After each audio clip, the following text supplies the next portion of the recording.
BFM Business et CB News présentent Hebdocom, Rebecca Blanc-Lelouch. Bonjour à tous et bienvenue dans Hebdocom, votre rendez-vous qui décrypte la com, la pub et les médias sur BFM Business. Au programme du jour, on peut souhaiter une bonne fête à la radio puisque c'est le média qui est célébré pendant 2 jours à l'initiative de l'Arcom. Hervé Gaucho, membre du collège de l'Arcom et président du groupe de travail radio et audio numérique, est notre invité en première partie d'émission. L'estimation de la croissance mondiale publicitaire a été réalisée par Groupe M et Julien Casqui nous en dira plus dans son journal. Et puis pour finir, on va parler du financement de l'audiovisuel public, holding, suppression de la pub après 20h. Harris Interactive a réalisé ce sondage pour BFM Business et pour Tilder. Voilà le programme, Hebdocom, c'est parti. BFM Business, Hebdocom, l'invité média. En plateau avec nous, évidemment, Frédéric Roy, rédacteur en chef de CB News. Bonjour Frédéric. Bonjour Rebecca. Et ce jeudi et ce vendredi, nous célébrons le média préféré des Françaises et des Français, la radio, puisque c'est tout simplement la fête de la radio pour la 3e année consécutive, organisée à l'initiative de l'Arcom, ex-CSA. Et notre invité aujourd'hui, c'est Hervé Gaucho. Bonjour. Bonjour. Merci d'être avec nous. Vous êtes membre du collège de l'Arcom et vous y présidez le groupe de travail radio et audio numérique. Alors au programme de ces 2 jours, portes ouvertes, expos, émissions spéciales, concerts pour mettre en avant la radio et ceux qui la font vivre. Hervé Gaucho, pourquoi organiser une fête de la radio et qu'attendez-vous de cette fête ? En fait, la vraie question, c'était pourquoi est-ce qu'il n'y avait pas eu de fête de la radio avant ? Parce que, enfin, vous venez de le dire, c'est le média préféré des Français. La radio est partout dans notre vie. C'est 40 millions de personnes qui l'écoutent tous les jours, presque 2h40. Et puis, voilà, enfin, on se regarde nous-mêmes en train d'écouter la radio, en prenant le café le matin, en se rasant, en allant travailler, en étant en voiture, en étant au travail, en étant dans les magasins. Et en fait, peut-être que justement, à force d'avoir la radio tout le temps dans notre paysage, on finit par oublier que c'est un média et que on la voit plus à force de la voir, quoi. Et donc faire la fête de la radio, c'est ça, c'est se donner 2 jours pendant lesquels, d'un côté, les radios vont faire découvrir des aspects du média que les gens ne connaissent pas forcément, d'où la possibilité pour certaines radios de faire visiter leur studio ou de se délocaliser en allant en extérieur ou d'organiser des concerts, d'organiser des manifestations. Et puis pour les auditeurs, c'est aussi l'occasion de se manifester auprès des radios et de dire combien ils les aiment sur les réseaux sociaux, par exemple. Et vous me disiez que la fête bat son plein. Est-ce qu'elle marche mieux que l'année dernière ou l'année d'avant ? Oui, j'ai l'impression qu'elle marche mieux. Alors, la toute première année, c'était les 100 ans de la radio, c'était les 40 ans de la libération de la bande FM, c'était la première fête, donc ça avait été très spectaculaire.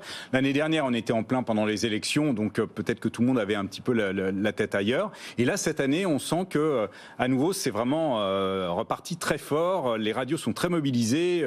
Là, juste avant de venir, je regardais sur les réseaux sociaux. On voit que les gens, il y a des débats qui s'organisent à l'occasion de la fête. Oui, à l'occasion de la fête de la radio, qui s'organisent entre les gens sur la radio. C'est bien, c'est pas bien, c'est pas. Donc c'est vraiment très très très satisfaisant. Ouais. Et alors, c'est le DAB+ qui est mis à l'honneur cette année. D'ailleurs, est-ce qu'on dit DAB+ ou DAB+? On dit comme on veut. On dit comme on veut. Alors DAB+ pour moi, le Digital Audio Broadcasting Plus, et il passera d'ailleurs le cap symbolique d'une couverture de 50% de la population sur l'Hexagone cet été. Est-ce que déjà vous pouvez rappeler ce que c'est ? Oui, parce que là, dit comme ça, je pense que les gens... Après, on est sur BFM Business, mais quand même. Non, mais c'est sûr, vous avez tout à fait raison. Le DAB+, c'est la radio numérique terrestre. C'est comme la TNT pour la télévision, mais c'est la même chose pour la radio, c'est-à-dire que toujours avec un poste de radio, alors équipé d'une puce DAB, c'est pas les postes. Enfin, il faut changer son poste de radio en fait, mais on en trouve dans le commerce pour pas cher. Non, pas beaucoup plus. Honnêtement, on trouve aussi des entrées de gamme en DAB+. Et c'est peut-être quelques euros de plus, mais honnêtement, non, on trouve des choses tout à fait acceptables. Et puis quand on achète une voiture neuve aujourd'hui ou qu'on a une voiture récente, c'est sûr qu'il y a une puce DAB dans l'autoradio. Et donc on reçoit la radio sur sa radio, sur son poste de radio normal, avec l'antenne, et pas en passant par Internet, mais à la place de l'AFM avec un son analogique, on a un son de qualité numérique, en qualité comme si on écoutait un CD ou comme si on était sur une plateforme de streaming. On n'a plus d'interférences, on n'a plus de grésillement, on n'a plus besoin de chercher la fréquence parce qu'il suffit de sélectionner sur un petit écran alphanumérique le nom de la station qu'on veut écouter. Donc c'est vraiment c'est le meilleur des deux mondes, à la fois de la FM et du hertzien et du numérique. Et aussi parce qu'il me semble que c'est plus écologique. Et alors justement, c'est plus écologique, c'est bien de le rappeler par les temps qui courent. Parce qu'en fait, alors on ne va pas rentrer trop dans la technique, mais la spécificité du DAB+, c'est qu'au lieu d'avoir une fréquence pour une radio, on a une fréquence pour 13 radios qui sont encoquillées dans un seul et même signal numérique. Donc forcément, on consomme beaucoup moins d'énergie pour diffuser et donc c'est mieux pour l'empreinte environnementale. Pour se rendre compte concrètement, vous avez un chiffre de compensation J'ai pas le chiffre en tête, mais on sait que c'est nettement mieux que l'AFM et que l'écoute sur Internet. La BBC a fait cette étude il n'y a pas très longtemps et je crois que chez nous, l'ADEME s'est penché sur la question aussi. Est-ce que je peux être un peu cruel sur le DAB parce que il se trouve que je suis un assez vieux journaliste et que j'ai l'impression d'entendre parler du DAB depuis que j'ai commencé ce métier, ou presque. Et qu'est-ce qui ferait qu'aujourd'hui ça décollerait enfin, quoi?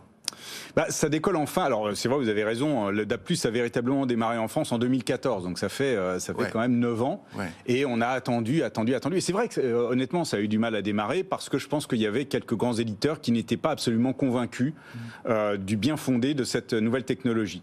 Et puis ça y est, on va dire que chacun a fait sa petite révolution. Ils s'y sont mis. Il y a eu un événement qui a été très important en 2021, le 12 octobre, où on a lancé les antennes nationales du DAB+. Oui. Sur lesquelles sont montées toutes les grandes stations, RTL, Europe 1, France Inter, France Info, etc. Skyrock, Énergie, enfin plein d'autres. Il y en a 26 au total, je ne vais pas toutes vous les citer. Et techniquement, ça a tout de suite bien fonctionné ? Non, c'est surtout que les grands éditeurs se sont dit, bon, maintenant qu'on a investi dans cette technologie, il faut que ça marche, donc on y va. Et donc on se donne les moyens. Et c'est ça qui change quand même pas mal de choses. Et puis à côté de ça, l'Arcom déploie énormément d'allotissements de zones de diffusion du DAB+, de manière locale à l'échelle d'une ville par exemple, de manière étendue à l'échelle d'un département ou d'une région. Et donc tout ça cumulé fait qu'effectivement, aujourd'hui, c'est la nouveauté de cette fête de la radio, c'est qu'on peut annoncer qu'un Français sur deux est en capacité de recevoir le DAB+, là où il est. On va se déployer en... Pardon ? Il y en a combien qui les reçoivent vraiment, enfin qui s'en servent ? 1 sur 2. Qui s'en servent vraiment. Qui s'en servent. Ça, on n'en sait rien parce que pour l'instant, il n'y a pas beaucoup de mesures d'audience fiables. Donc, on est un peu dans le doigt mouillé. C'est difficile de se faire une idée. C'est le début. Voilà. Mais d'ici la fin de l'année, début 2024, on devrait dépasser les 60%. Donc, on se déploie très vite. Initialement, on devait être à 40% en 2023. Donc, on avance assez rapidement. La question suivante, c'est l'équipement. C'est-à-dire qu'il faut que les Français, évidemment, achètent des postes. Et pour qu'ils achètent, il faut qu'ils sachent que le DAB+ existe. Et c'est pour ça qu'il faut en parler. Et donc on va avoir d'ailleurs une campagne de promotion du DAB+ à l'automne, organisée par les éditeurs pour faire connaître cette technologie aux Français. Et puis c'est bien que je sois avec vous aujourd'hui. Pour en parler. Aujourd'hui, la consommation de l'audio se transforme aussi, parce qu'on parle beaucoup de la transformation de la consommation de la vidéo dans l'émission, mais l'audio aussi, avec les podcasts, la radio à la demande, la radio en replay. Et pourtant, avec tout ça, c'est 80% d'écoute en direct encore. Comment ça se fait ? Qu'est-ce qui attache les auditeurs au direct à la radio ? C'est les contenus, c'est une éditorialisation, c'est la présence humaine. C'est vrai que si vous allez écouter des plateformes de streaming musical, c'est super. Moi aussi, je suis abonné à une plateforme de streaming musical comme plein de Français. Mais c'est quand même pas la même chose quand vous vous mettez sur la radio, que vous entendez une voix, qu'il y a quelqu'un qui vous parle, que ça se passe en direct, que vous savez qu'au moment où vous écoutez la personne, elle est actuellement effectivement derrière un micro en train de vous parler. Il y a la même chose pour la télé. Et en plus, on les voit. Oui, mais la radio, d'abord la radio, ce que je disais, c'est un média de l'intime qui nous accompagne partout. Et qui nous accompagne d'autant plus facilement que justement on n'a pas besoin d'avoir les yeux rivés sur un écran, donc on peut faire des tas de choses en même temps et c'est ce qu'on fait. Et du coup la radio est vraiment chez nous et elle fait travailler aussi notre imagination. En fait c'est un avantage de ne pas avoir l'image, je pense, pour la radio. Et puis on a tous des histoires de radio, des souvenirs de radio qui remontent souvent à l'enfance. Donc il y a cet enthousiasme et puis cette confiance aussi, parce qu'on sait que c'est le média dans lequel les Français ont le plus confiance. Tous les ans il y a l'apparition du baromètre baromètre de la confiance dans les médias, de la Croix, et c'est toujours la radio qui arrive en tête pour la confiance, et ce n'est pas un hasard. Ça ne veut pas dire que la télé, c'est mal, je fais 30 ans de télévision, mais on sent qu'il y a une intimité dans la relation des auditeurs avec la radio. D'ailleurs, la radio est aussi le seul média pour lequel le marché pub était en hausse en 2022 de 1,2%, alors que le reste était en baisse de 3% environ. Qu'est-ce qui intéresse les annonceurs? Est-ce que c'est cette confiance, justement, ou est-ce que c'est les radios locales avec la proximité, les radios nationales? Alors c'est tout ça à la fois, plus l'agilité, c'est-à-dire que la radio a une bonne partie de son marché publicitaire qui réside dans les offres promotionnelles dans la grande distribution, ce qui est interdit d'ailleurs à la télévision par exemple. Et donc un matin vous avez une promotion sur des poireaux ou sur des pêches et vous savez que c'est à temps dans tel magasin, etc. Et le lendemain ça va être autre chose. Et il y a cette espèce de réactivité de la radio qui intéresse les annonceurs et qui en même temps touche énormément de gens d'un seul coup. Voilà. Et pourtant, la pub radio est quand même pas la plus sophistiquée qui soit, on va dire. Ah non, elle fonctionne en efficacité, oui, ça c'est sûr. C'est pas toujours heureux, c'est d'accord, mais c'est efficace en tout cas. Aujourd'hui, la radio est écoutée par 40 millions de personnes tous les jours, pendant 2h37. Quels sont les principaux défis pour maintenir cette audience et cette croissance du marché publicitaire là, pour 2023 ? Alors, les défis, ils sont nombreux, ils sont plusieurs. On va dire que la radio, comme tous les médias dits traditionnels, même si j'aime pas beaucoup le terme, ça fait un peu vieillot, ce qui n'est pas du tout le cas. La radio est sous la pression de la concurrence du numérique, évidemment, en termes d'audience, en termes d'usage, en termes de marché publicitaire aussi, et donc elle doit faire face à ces défis. Et pour y faire face, pas vraiment à savoir si elle va bien ou si elle va mal en fait là. Elle va bien, mais elle est. Certains sont inquiets, d'autres sont vigilants, on va dire. Mais tout le monde sait qu'il y a des échéances et qu'il ne faut pas se laisser surprendre, que donc il faut être dans le match. D'un point de vue technologique, on vient de parler du DAB+, mais c'est aussi effectivement l'apprentissage de la radio à la demande avec les podcasts et la délinéarisation des contenus.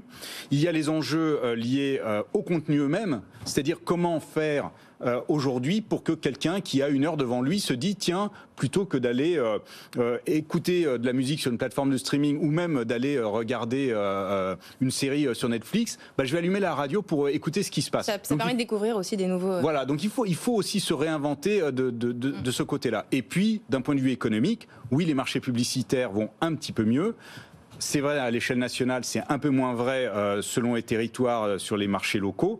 Et on voit bien que le marché publicitaire se fait un peu grignoter effectivement par d'autres entrants et qu'il va falloir que la radio réfléchisse aussi à peut-être une autre manière de créer de la valeur avec le numérique par exemple ou en s'adressant à des entreprises. Enfin, il va falloir inventer et je pense que la radio est face à tous ces défis. Il ne faut pas oublier quand même que c'est un média qui existe depuis plus de 100 ans, qui s'est toujours adapté au fil du temps à ces évolutions technologiques et elle va s'adapter à cette nouvelle donne comme elle s'est adaptée aux autres.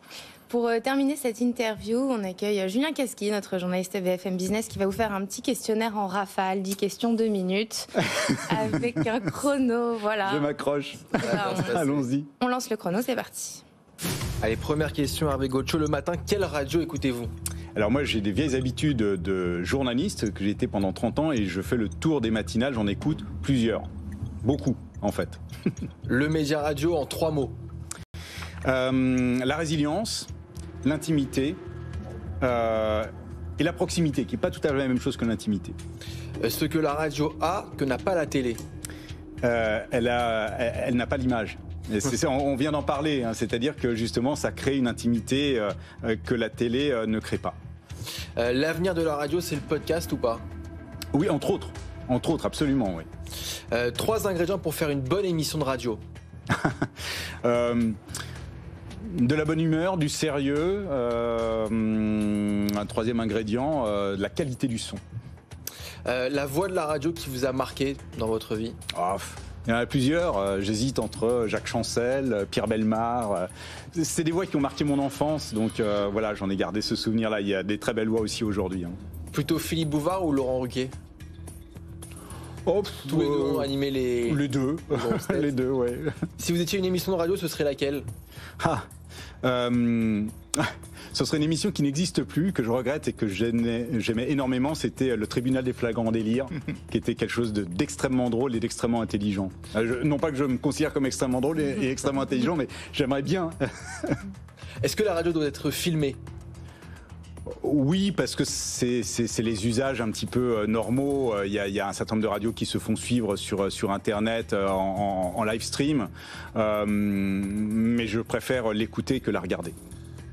Et puis pour terminer, est-ce qu'il y a une question pendant cette interview qu'on ne vous a pas posée, que vous auriez aimé qu'on vous pose?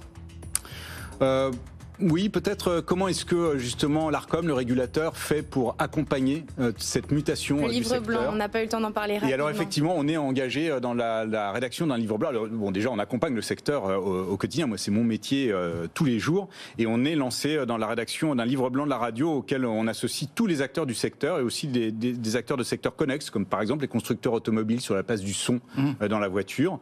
C'est vraiment pour accompagner cette transformation du FM vers le DAB+. Oui. De la FM vers le DAB+, et se poser avec eux les questions de quels sont en fait les jalons nécessaires pour trouver ce chemin qui va emmener justement la radio vers cette mutation technologique et vers le succès. Merci Hervé Gaucho d'avoir été avec nous. Vous êtes membre du Collège de l'Arcom et vous y présidez le groupe de travail radio et audio numérique. C'est parti pour le journal de Julien Casqui. Merci. BFM Business, Hebdocom, le JT de la com. Et on commence par les investissements publicitaires mondiaux qui devraient croître en 2023. Et oui, de 6% selon les dernières prévisions de Groupe M, l'agence média de WPP.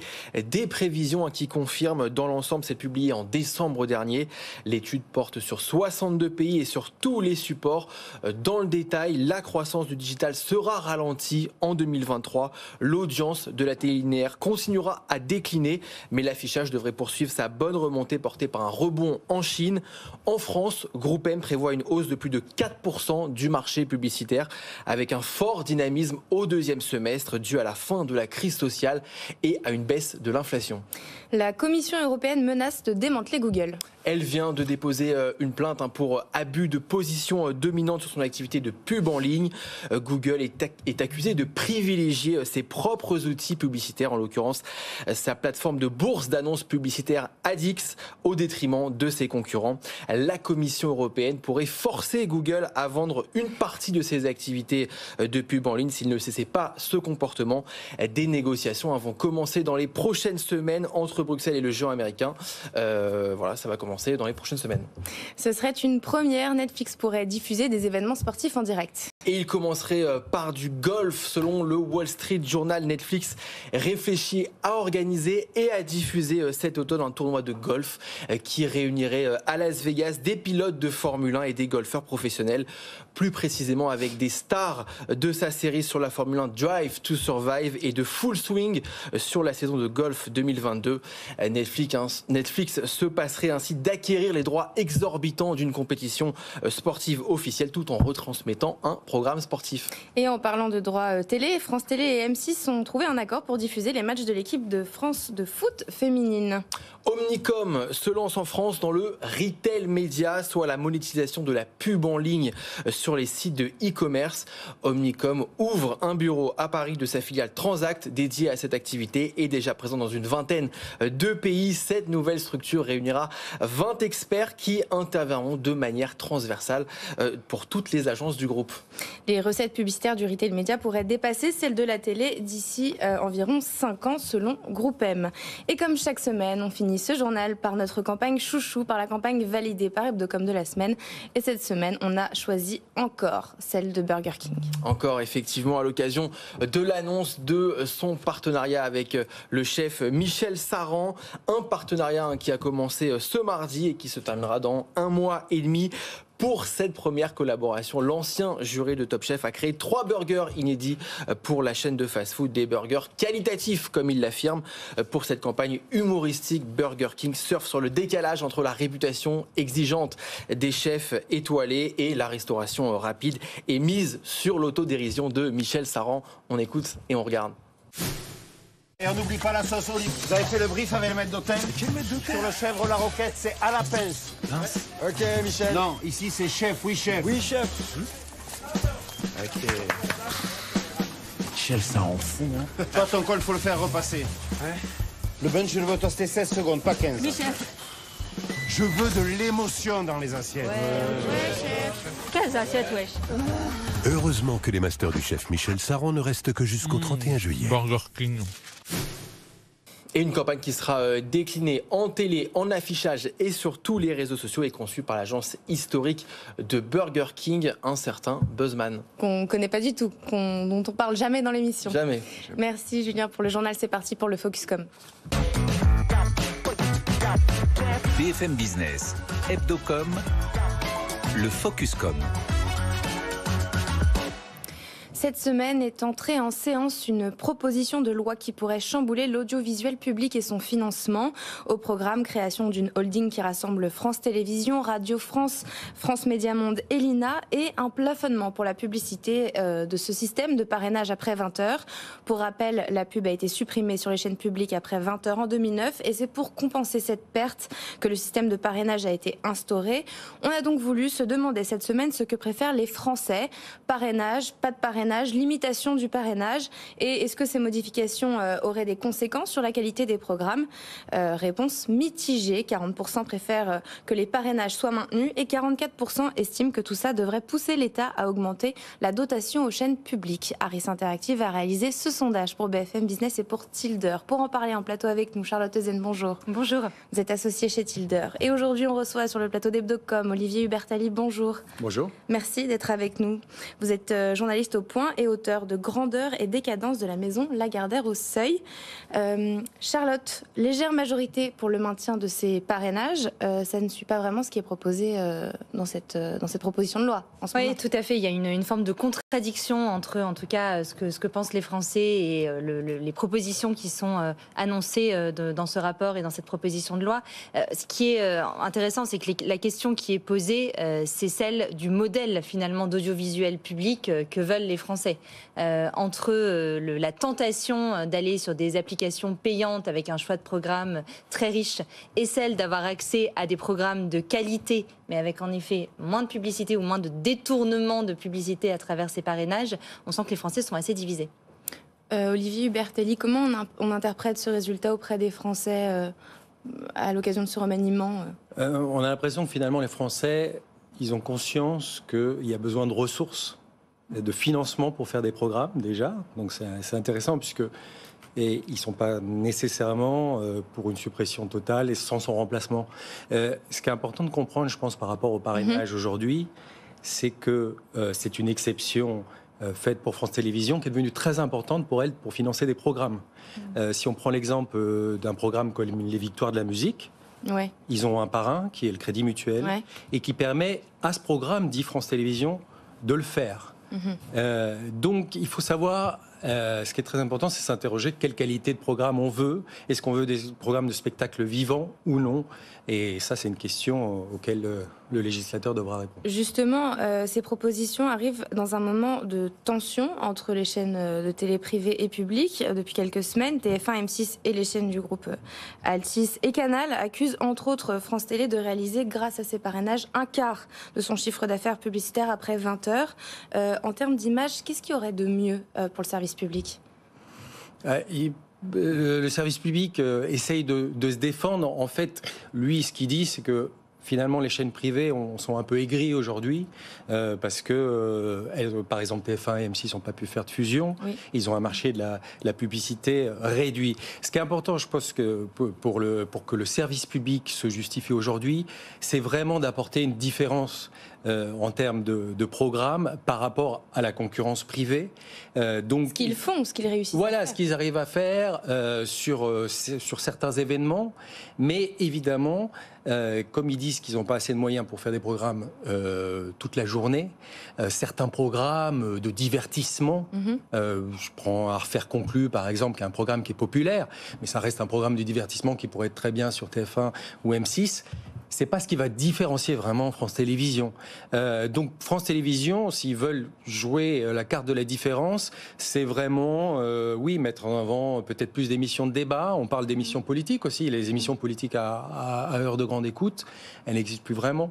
C'est là-dessus. Ils avaient beaucoup insisté sur l'éducation, rappelez-vous, pendant le confinement, avec Lumni et d'autres programmes pour la jeunesse.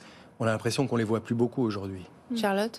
Oui, ce qui est intéressant, et en effet, il faut se remettre la grande idée, c'est vraiment de réaffirmer la singularité des chaînes de services publics. Et là, je trouve qu'on se concentre sur cette question des parrainages, qui est évidemment une question financière clé. Mais dans le rapport, il y a aussi des propositions sur des programmes, notamment plus étoffés sur l'Europe, sur l'international. Et cette singularité des chaînes du service public, elle doit vraiment passer par des contenus de grande qualité. Ça paraît quand même compliqué de proposer ces programmes avec une équation financière fragilisé par l'absence de parrainage. Surtout en ayant supprimé auparavant la redevance, c'est-à-dire que ça rend le service public encore plus dépendant du bon vouloir du pouvoir, malgré tout, ce qui est un tout petit peu problématique. On doit s'arrêter là, malheureusement. Merci Charlotte Ezen d'avoir été avec nous. Vous êtes associée chez Tilder. Et merci Olivier Hubertalli. Vous êtes journaliste au Point et auteur de Grandeur et décadence de la maison Lagardère au Seuil. C'est parti pour la chronique de Frédéric Roy. BFM Business, Hebdocom, la chronique média. Frédéric, aujourd'hui, vous nous parlez des femmes. Et oui, Rebecca, je me sens le cœur léger par ce beau temps. Mais surtout, en fait, j'ai découvert une étude réalisée par Kantar pour le programme Demain la presse, qui est organisé par la CPM, qui est l'organisme qui mesure la diffusion des médias. C'est une enquête qui porte sur la situation des femmes en France et la manière dont la presse en rend compte. La première info, et finalement elle est assez rassurante, c'est que une grande majorité des Français considèrent que la situation des femmes est un sujet d'importance. C'est le cas pour 90% d'entre eux, voire très important pour 50%.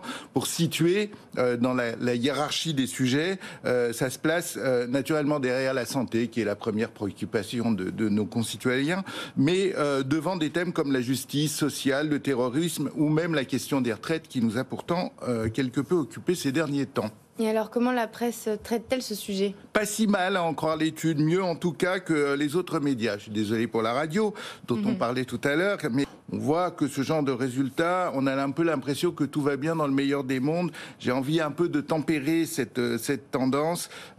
Pour positif qu'il soit, ces résultats cachent quand même des situations un tout petit peu plus difficiles. Tout ça pour dire, chers confrères de la presse et de la pub, qu'il y a encore un peu de travail. Absolument, il y a encore un peu de travail. Merci Frédéric Roy pour cette chronique et merci à tous de nous avoir suivis. Rendez-vous la semaine prochaine, même heure, même endroit, mais aussi en replay à la demande sur toutes nos plateformes. Très bon week-end sur BFM Business. Hebdocom sur BFM Business.